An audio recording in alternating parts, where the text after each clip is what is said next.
तलाक तलाक दूंगी मगर मेरी एक शर्त है। जब मैं रात को घर पहुंचा तो मेरी पत्नी ने खाना लगाया। मैंने उसका हाथ अपने हाथों में लिया और कहा, मुझे तुमसे कुछ जरूरी बात करना है। वो साथ बैठकर खाना खा रही थी। उसकी आंखों में कुछ दर्द सा साफ नजर आ रहा था। अचानक मुझे नहीं पता कैसे कहूँ, मगर मुझे उसे बताना ही था। मैंने बड़ी शांति से कहा, मुझे तलाक चाहिए। लगा जैसे उससे मेरे शब्दों से कुछ फर्क नहीं पड़ा, बल्कि उसने मुझसे पूछा, क्यों तलाक चाहिए। मैंने उसके सवाल को अनसुना किया तो उसे गुस्सा आ गया। उसने चम्मच उठाकर फेंक दिया और जोर से चिल्लाई, तुम इंसान नहीं हो। उस रात हमने एक दूसरे से बात नहीं की। वो रो रही थी। मुझे पता था कि वो जानना चाहती थी कि आखिर ऐसा क्या हुआ जो हमारा रिश्ता टूटने की कगार पर आ गया। पर मेरे लिए उसके सवालों का जवाब दे पाना नामुमकिन था। मैं अब किसी और से, प्रिया नाम था उसका, प्यार करने लगा हूँ। अब मुझे उससे प्यार नहीं रहा। मैंने उसे उसके वर्षों के प्यार की सजा दी थी। भरे मन से मैंने तलाक के पेपर तैयार किए। उसमें लिखा था कि वह पूरा घर, कार और कंपनी की 30% शेयर ले सकती है इस तलाक के बदले। लेकिन उसने उन पेपर्स को देखा और उनके टुकड़े टुकड़े कर दिए। वो औरत जिसने मेरे साथ जीवन के 10 साल बिताए थे, वो आज मेरे लिए अनजान हो चुकी थी। मुझे इन 10 सालों का जो उसने मेरे लिए बर्बाद किए, मगर मैं क्या करूं। जो हो चुका उसे मैं बदल नहीं सकता था, क्योंकि मैं किसी और से, अपनी पत्नी से भी ज्यादा प्यार करने लगा था। आखिरकार उसके सब्र का बांध टूट गया और वो फूट फूट कर मेरे सामने रोने लगी। मेरे लिए उसका रोना एक तरह से उसकी रिहाई की तरह ही था। तलाक की ये बात जो कई दिनों से मुझे परेशान कर रही थी, अब बिल्कुल साफ हो चुकी थी। अगले दिन मैं घर काफी लेट आया। मैंने देखा कि वो टेबल पर बैठकर कुछ लिख रही थी। मैंने शाम का खाना नहीं खाया था, लेकिन फिर भी मैं सीधे ऊपर जाकर अपने कमरे में सो गया, क्योंकि पूरा दिन प्रिया के साथ रहने और कई जगह घूमने के बाद थक गया था। वो शायद रात को उसी टेबल पर लिखते लिखते सो गई थी। सुबह उसने तलाक की शर्तें बताई। वो मुझसे कुछ भी लेना नहीं चाहती थी। उसे सिर्फ तलाक से पहले 1 महीने का समय चाहिए था।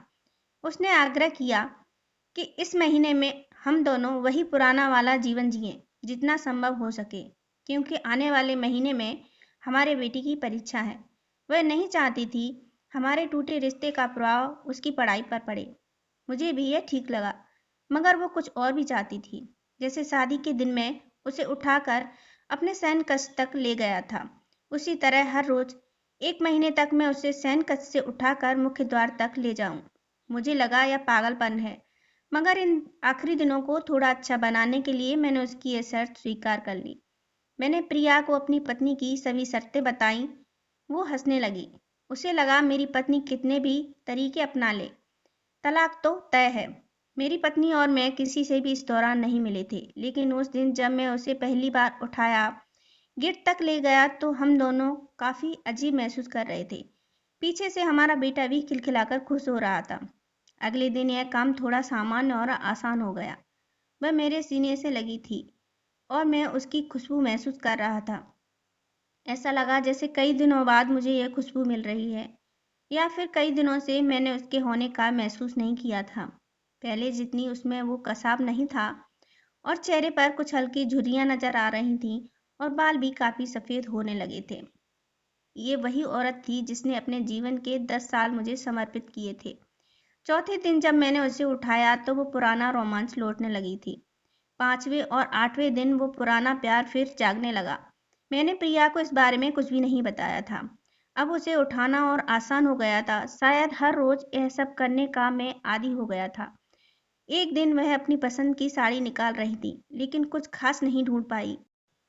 उसने सांस भरते हुए कहा कि उसके सारे कपड़े बड़े पड़ने लगे हैं। तब मुझे पता चला कि वह काफी दुबली हो गई है और इसलिए मैं उसे आसानी से उठा पा रहा था। मेरे दिल को एक झटका सा लगा। उसने अपने दिल में काफी सारा दर्द छुपा रखा था। पता नहीं कैसे मैं आगे बढ़ा और उसके सिर को छूकर देखा। अचानक हमारा बेटा आया और बोला कि पापा, ये तो मम्मा को उठाकर बाहर ले जाने का समय हो गया है। उसके लिए अपने पापा द्वारा मम्मा को इस तरह उठाकर ले जाते हुए देखना जीवन का अभिन्न हिस्सा बन गया था।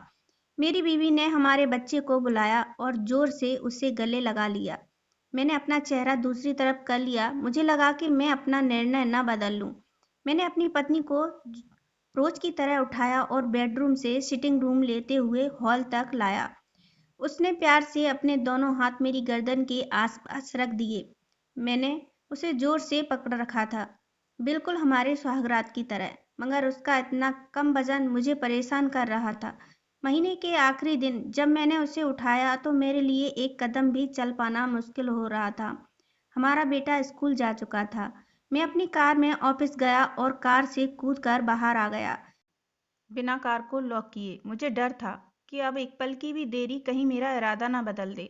मैं ऊपर गया, प्रिया ने दरवाज़ा खोला और मैंने उससे कहा, सॉरी प्रिया, अब मैं अपनी पत्नी से तलाक नहीं लेना चाहता। उसने मुझे देखा और मेरे सिर पर हाथ फेर कर कहा, तुम्हें बुखार तो नहीं है?